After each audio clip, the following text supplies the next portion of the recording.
김건희 씨 의혹을 수사 중인 민중기 특검이 통일교 한학자 총재 변호인을 직접 만난 것으로 확인돼 논란이 이어지고 있습니다. 특검은 안부 인사 정도만 나눈 것이라고 해명했는데요. 부적절한 처신이라는 지적이 나오고 있습니다. 김예린 기자입니다. 민중기 특검팀은 최근 김건희 씨에 대한 통일교의 조직적 청탁 의혹 수사에 속도를 내고 있습니다. 청탁을 지시한 것으로 지목된 통일교의 정점 한학자 총재의 소환 조사도 앞두고 있습니다. 그런데 한 총재 변호인단 중 한 명인 이모 변호사가 지난주 특검 사무실에서 민특검을 직접 만난 것으로 파악됐습니다. 앞서 특검 측은 민특검이 직접 변론을 받지 않는다고 밝혔는데 민특검과 친분이 있던 이 변호사는 예외였던 것입니다. 해명에 나선 특검은 민특검이 이 변호사를 만나 차담을 나눈 건 사실이라고 인정했습니다. 이 변호사가 특검이 수사 중인 다른 사건으로 특검부를 방문한 뒤 인사차 특검실에 잠시 들렀고 민특검은 오랜 인연 때문에 인사를 물리치지 못했다는 설명입니다. 다만 이 변호사가 자신이 통일교 사건을 맡고 있다고 밝히지 않았고 변론도 없었다며 안부 등 일상적인 인사만 나눴다고 밝혔습니다. 특검 측은 사건 진행과 관련해 구체적으로 말한 사실은 없는 것이 분명하다는 게 민특검의 입장이라고 전하며 전관만 만나준다는 논란에 대해서도 그렇지 않다고 선을 그었습니다. 하지만 특검팀 사건을 수임한 변호사와 수사 주체인 특검이 사적으로 만난 게 확인되면서 부적절한 처신이었다는 비판은 이어지고 있습니다. 한편 한 총재 변호인단에 합류했던 오광수 전 민정수석은 사임의 뜻을 밝혔습니다. 이재명 정부 첫 민정수석이었던 오 변호사는 한 총재의 초호화 변호인단에 합류하면서 주목받은 바 있습니다. 연합뉴스TV 김예린입니다. 김건희 특검팀이 오는 8일 통일교 청탁 의혹의 정점인 한학자 총재를 불러 조사합니다. 다만 한 총재는 최근 심장 시술을 받고 병원에 입원한 것으로 파악됐는데요. 예정대로 조사가 이루어질지 관심입니다. 백유빈 기자입니다. 김건희 씨 구속 기소 후 남은 의혹 수사에 속도를 내고 있는 특검이 다음 주 통일교 의혹의 정점을 겨냥합니다. 특검은 한학자 총재에게 오는 8일 피의자 신분으로 소환을 통보했습니다. 특검은 앞서 김건희 씨의 공소장에 통일교 간부가 한 총재의 보고와 승인을 거쳐 김 씨에게 샤넬백 등 금품을 전달했다고 적시했습니다. 통일교가 국민의힘 권성동 의원에게 정치자금 1억여 원을 제공했다는 의혹과 국민의힘 당대표 선거에 교인들을 집단 가입시킨 의혹 역시 한 총재를 통해 규명할 부분입니다. 특검은 통일교 청탁 과정에 한 총재가 적극 개입했다고 본 만큼 윤석열 전 대통령 부부와의 관계성을 집중 조사할 것으로 보입니다. 다만 한 총재의 출석 여부는 아직 미지수입니다. 한 총재는 현재 심장 관련 시술을 받기 위해 서울 아산병원에 입원한 상태인 것으로 파악됐습니다. 특검 관계자는 한 총재 측으로부터 불출석 사유서 등은 제출되지 않은 상태라며 조사가 예정대로 진행되길 바라고 있다고 말했습니다. 일부 통일교 신도들은 한 총재의 소환을 앞두고 특검 사무실 근처에서 1인 시위를 이어가고 있습니다. 이들은 매일 약 5천 명 규모의 집회를 신고해둔 상황으로 9월 말까지 릴레이 시위를 이어갈 전망입니다. 한편 특검은 통일교 측의 청탁을 김 씨에게 전달한 혐의를 받는 건진법사 전성배 씨를 오는 8일 구속 기소할 예정입니다. 연합뉴스TV 백유빈입니다. 한편 김건희 특검팀이 다음 주 월요일에 통일교 교주 한학자 총재를 불러서 조사할 계획인 걸로 전해졌습니다. 그러자 한 총재가 대형 로펌 4곳 위주로 변호인단을 꾸리면서 총력 대응에 나섰는데 한학재 총재 소환 쟁점부터 짚어볼까요? 이 한학자 총재는 다음 주 초에 소환될 것이 유력한 상황입니다. 그러니까 소환이 목전에 있기 때문에 당연히 그에 대한 대응 수순으로 변호인단을 꾸리게 되는데요. 지금 관련해서 문제가 되고 있는 혐의점이 바로 알선 수재나 뇌물 같은 부분, 정치자금법 위반 등이 쟁점이 될 수밖에 없습니다.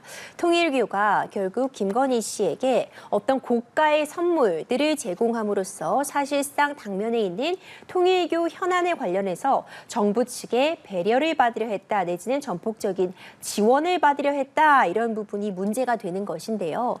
지금 이미 구속 상태에서 수사를 받고 있는 통일교의 전 간부 윤 윤 씨에 대해서도 이와 관련된 혐의점들이 모두 윤 씨 역시 한학자 총재에게 승인을 받고 이런 고가의 제품들, 샤넬백이라던가 이 다이아몬드 그라프사의 목걸이 등을 전달했다라고 진술을 하고 있기 때문에 한학자 총재에 대한 소환 조사는 불가피한 상황입니다. 예. 이제 이런 부분들에 대해서 통일교 한학자 총재는 혐의에 대해서 전면 부인을 하고 있는 상황이기 때문에 대규모, 그러니까 로펌만 해서도 4곳이고요. 그 외에 개인 변호사까지 붙여서 굉장히 대형 변호인단을 꾸린 것으로 지금 알려져 있는데 앞으로 진행될 소환 조사 그리고 특검 측이 구속영장 등을 청구할 가능성도 있는 상황이어서 이런 부분에 대한 대비에 본격적으로 나섰다고 보여집니다. 그 대형 변호인단의 면면을 좀 살펴보면요. 이재명 정부 첫 민정수석으로 지명됐다 차명재산 의혹으로 닷새만에 사퇴한 오광수 변호사, 그리고 검찰 특수통 출신 강찬우 변호사 등이 포함이 됐습니다. 그런데 앞서서 한 총재 변호를 맡은 판사 출신 변호사가 특검 사무실을 찾아서 민중기 특검을 직접 만난 걸로 전해지면서 논란이 일기도 했잖아요. 그렇죠. 특검 측에선 특검보 이외에는 이제 다른 이제 이 논력들에 대해서는 뭐 변론에 나서지 않겠다 이런 입장도 예. 밝히고 있었는데 그 입장에 위배되는 부분이 아니라는 지적도 있고요. 아직까지는 이제 의혹 제기 같은 부분에 불과하지만 이 변호인단의 구성이 그러니까 화려하다 내지는 대규모다라고도 해석이 되겠지만 이와 반대해서 또 이야기해 보자면은 적절하지 않은 인물도 들어있다라는 평가도 일부 가능해 보입니다. 그러니까 이재명 정부 첫 민정수석으로 지명이 되었다가 닷새 만에 다시 사퇴이긴 했지만 오광수 변호사가 포함이 되어 있고요. 오광수 변호사가 과연 이 특검의 피의자를 대리하는 것이 올바른가 이런 부분들도 문제가 제기되고 있는 부분이 있습니다.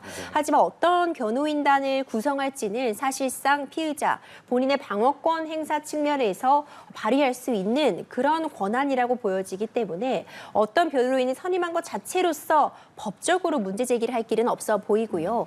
다만 특검 측이 특검 사무실을 찾아가서 지금 한학자 총재의 변호인과 이전에 뭐 면담을 진행했다는 부분과 관련해서는 어떤 내용으로 어떤 방식으로 접촉이 이루어졌는지는 확인해 볼 필요가 있지 않을까 싶습니다. 그렇군요. 지금 통일교가 권성동 국민의힘 의원에게 정치자금 1억여 원을 제공했다는 의혹, 또 국민의힘 당대표 선거에 교인들을 집단으로 가입시킨 의혹, 이 두 부분도 한학자 총재가 좀 규명해야 될 부분으로 보입니다.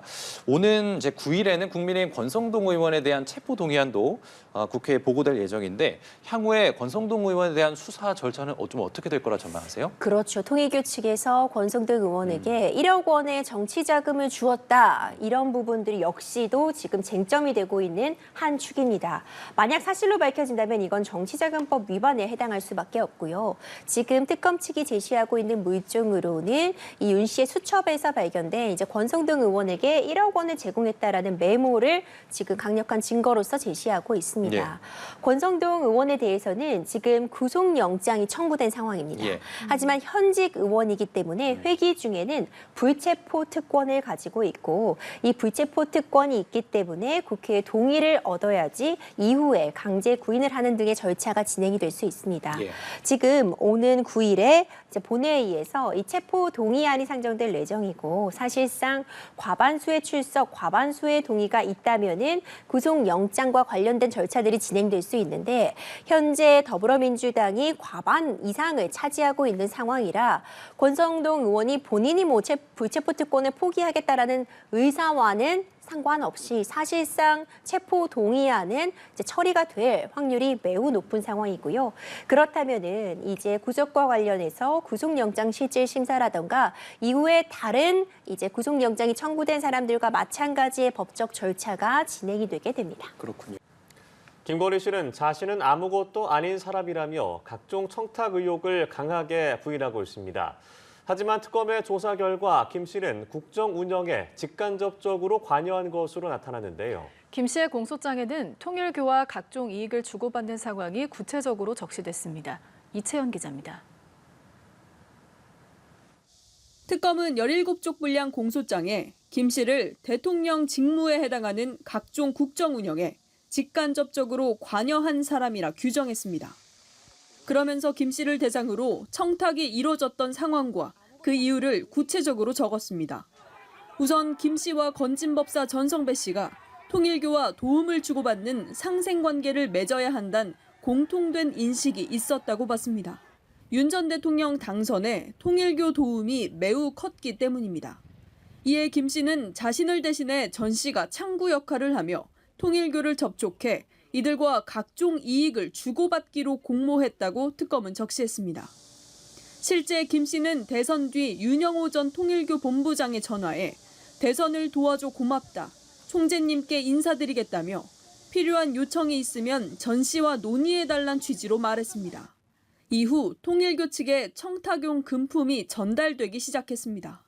총 2천만 원 안팎 샤넬백 2점을 전 씨를 통해 전달받은 김 씨는 감사 인사와 함께 정부 차원에서 통일교에 도움을 주기 위해 노력하고 있다는 취지로 윤 전 본부장에 말했습니다. 그 뒤 한 차례 더 6,200만 원짜리 그라프 목걸이가 전달됐다고 특검은 적시했습니다. 이런 통일교 측의 금품 청탁은 한학자 총재 보고 승인을 거쳐 이뤄졌고 대통령 취임식, 나토 해외 순방 일정 등 수수 일자까지 조율됐다는 것이 특검의 조사 내용입니다. 결과적으로 김 씨가 통일교의 대선 지원은 물론 현안 해결을 대가로 한 금품 전달을 인지하고 있었다는 게 특검 판단입니다. 특검은 이 밖에도 도이치 주가 조작 사건에서 김 씨가 100회 이상의 통정 가장 매매와 3,000회 이상의 이상 매매 주문을 제출하고 8억 1천만 원 상당의 차익을 얻었다고 봤습니다. 연합뉴스TV 이채연입니다.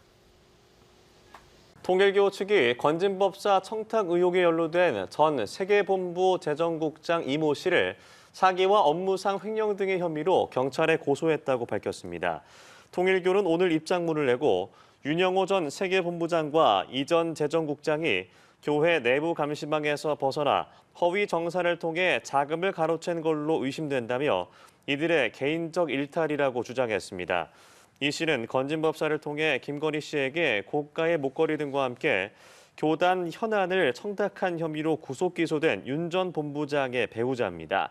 통일교는 또 한학자 총재와 관련된 언론 보도는 통일교 고위 간부를 지내며 개인적 일탈 행위를 했던 특정 인물의 허위 주장과 근거 없는 추정에 기초하고 있다고 재차 주장했습니다.